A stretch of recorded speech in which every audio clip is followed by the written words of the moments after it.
عمران خان مبینہ قتل سازش کیس، شیخ رشید پر فرد جرم عائد کرنے کا فیصلہ۔ اسلام آباد کے ڈسٹرکٹ اینڈ سیشن کورٹ نے chairman P T I Imran Khan کے مبینہ قتل کی سازش کیس میں سابق وزیر داخلہ شیخ رشید پر فرد جرم عائد کرنے کا فیصلہ کیا ہے۔ اسلام آباد پولیس نے شیخ رشید کے خلاف چلان پیش کیا۔ شیخ رشید نے استدعا کی کہ ایک کانفرنس میں شریک ہونا ہے، 15 مارچ تک تاریخ دی جائے، جس پر عدالت نے جواب دیا کہ ہائی کورٹ کے آرڈرز ہیں، چلان آ گیا ہے، لمبی تاریخ نہیں دے سکتے، ٹرائل شروع ہو جائے تو پھر دیکھ لیں گے۔ اسلام آباد کی عدالت میں جوڈیشنل مجسٹریٹ عمر بشیر نے شیخ رشید پر فرد جرم عائد کرنے کے لیے 2 مارچ کی تاریخ مقرر کر دی۔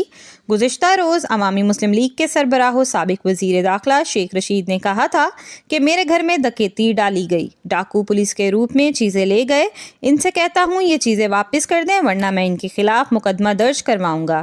ایف سی معاہدے کے باوجود ملک ڈیفالٹ ہونے کا خطرہ ہے، اس سے بچنے کا حل شفاف الیکشن ہے۔ آدھا سامان جیل چھوڑ کر آیا ہوں، عمران خان سے پہلے گرفتاری دوں گا، ابھی کہوں تو اڈیالہ جیل پر قبضہ ہو جائے۔ لال حویلی میں کارکنان سے خطاب کرتے ہوئے شیخ رشید نے کہا کہ یہ عمران خان کو جیل میں ڈالنا چاہتے ہیں، میں اپنا آدھا سامان جیل میں چھوڑ کر آیا ہوں، عمران خان سے پہلے گرفتاری دوں گا اور ابھی کہوں تو اڈیالہ جیل پر قبضہ ہو جائے۔ انہوں نے وزیر خزانہ اسحاق ڈار پر تنقید کرتے ہوئے کہا کہ ایک ڈریکولا کہتا تھا میں آؤں گا، $200 کا ہو جائے گا، اس کا باپ بھی یہ نہیں کر سکتا۔ IMF سے معاہدے کے باوجود ملک ڈیفالٹ ہونے کا خطرہ ہے، ڈیفالٹ سے بچنے کا ایک ہی حل ہے اور وہ ہے شفاف الیکشن۔